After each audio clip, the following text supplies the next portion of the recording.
امریکہ میں مستقل رہائش یعنی گرین کارڈ حاصل کرنے کے خواہشمند ہزاروں بھارتی شہریوں کو اب اپنی مالی صورتحال اور سرکاری سہولیات کے استعمال کے حوالے سے زیادہ جانچ پڑتال کا سامنا کرنا پڑ سکتا ہے۔ امریکی شہریت اور امیگریشن سروس یعنی USCIS کی نئی گائیڈ لائن 18 ستمبر 2026 سے نافذ ہوگی۔ اس کے تحت امیگریشن افسران یہ بھی دیکھ سکتے ہیں کہ گرین کارڈ کے لیے درخواست دینے والا شخص مستقبل میں حکومت پر مالی بوجھ تو نہیں بنے گا۔ نئی گائیڈ لائن کے تحت بعض سرکاری سہولیات جن میں رہائش کے لیے مالی مدد، فوڈ اسٹیمپس، کالج کی مالی امداد اور دیگر آمدنی کی بنیاد پر دی جانے والی سرکاری سہولیات شامل ہیں، درخواست گزار کی مجموعی مالی صورتحال کا جائزہ لیتے وقت زیر غور آ سکتی ہیں۔ یہ تبدیلی امریکی محکمہ ہوم لینڈ سیکورٹی کی جانب سے بائیڈن دور کی 2022 کی پبلک چارج ریگولیشنز واپس لیے جانے کے بعد سامنے آئی ہیں۔ نئے ضوابط کا اعلان 16 جولائی کو کیا گیا تھا اور 20 جولائی کو اسے وفاقی رجسٹر میں شائع کیا گیا۔ اہم بات یہ ہے کہ 18 ستمبر 2026 یا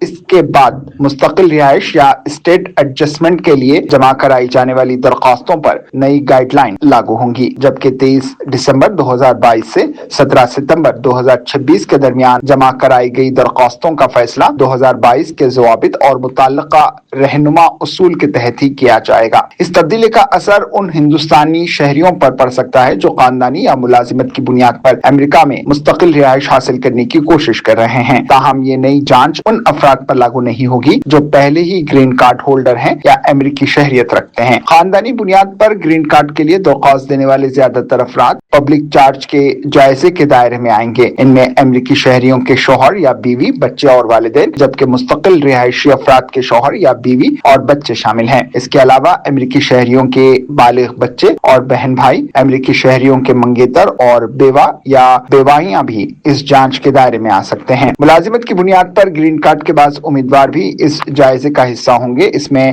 اعلیٰ ترجیح رکھنے والے ماہرین، اعلیٰ ڈگری رکھنے والے پروفیشنلز، غیر معمولی صلاحیت رکھنے والے افراد، ہنرمند کارکن، سرمایہ کار اور مذہبی کارکن بھی شامل ہیں۔ دوسری جانب کچھ انسانی ہمدردی اور خصوصی امیگریشن کیٹیگریز کو اس قانون سے استثناء حاصل ہوگا۔ ان میں پناہ گزین، پناہ کی درخواست گزار، عارضی تحفظ کے اہل افراد، انسانی اسمگلنگ اور بعض جرائم کے متاثرین اور خواتین کے خلاف تشدد سے متعلق قانون کے تحت مخصوص درخواست گزار شامل ہیں۔ اس کے علاوہ اسپیشل امیگرینٹ ڈونائل، بعض افغان اور عراقی شہری جنہوں نے امریکی حکومت کے لیے کام کیا، کیوبا ایڈجسٹمنٹ ایکٹ کے تحت بعض درخواست گزار اور امریکی فوج سے وابستہ افراد کے کچھ اہل خانہ بھی مستثنی گروپ میں شامل ہو سکتے ہیں۔ امیگریشن افسران درخواست کا جائزہ لیتے وقت 5 اہم عوامل کو دیکھیں گے۔ ان میں درخواست گزار کی عمر، صحت، خاندانی صورتحال، اثاثے اور مالی حیثیت، تعلیم اور مہارتیں شامل ہیں۔ اس کے ساتھ اسپانسر کی جانب سے جمع کرایا جانے والا مالی ضمانت نامہ بھی اہم ہو سکتا ہے، جس کے ذریعے اسپانسر یہ ذمہ داری لیتا ہے کہ ضرورت پڑنے پر وہ اپنی مالی حیثیت سے تارک وطن کی مدد کرے گا۔ سرکاری سہولیات کے استعمال کے معاملے میں بھی تاریخ اہم ہوگی۔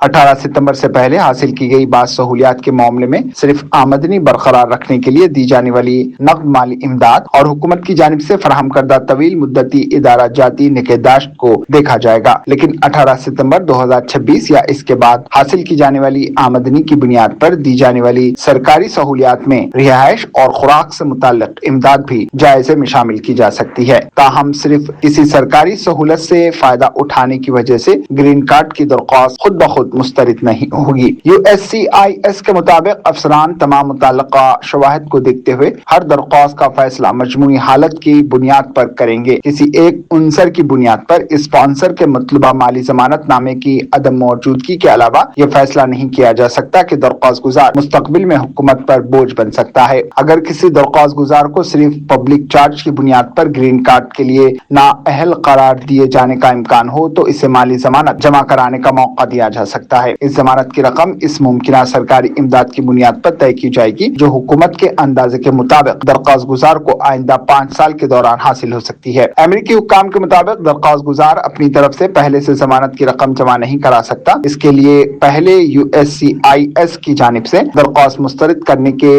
ارادے کا نوٹ جاری ہونا ضروری ہے جس میں ضمانت جمع کرانے کی دعوت دی گئی ہو۔ دستیاب امریکی سرکاری اعداد و شمار کے مطابق مالی سال 2024 میں تقریباً 66,000 800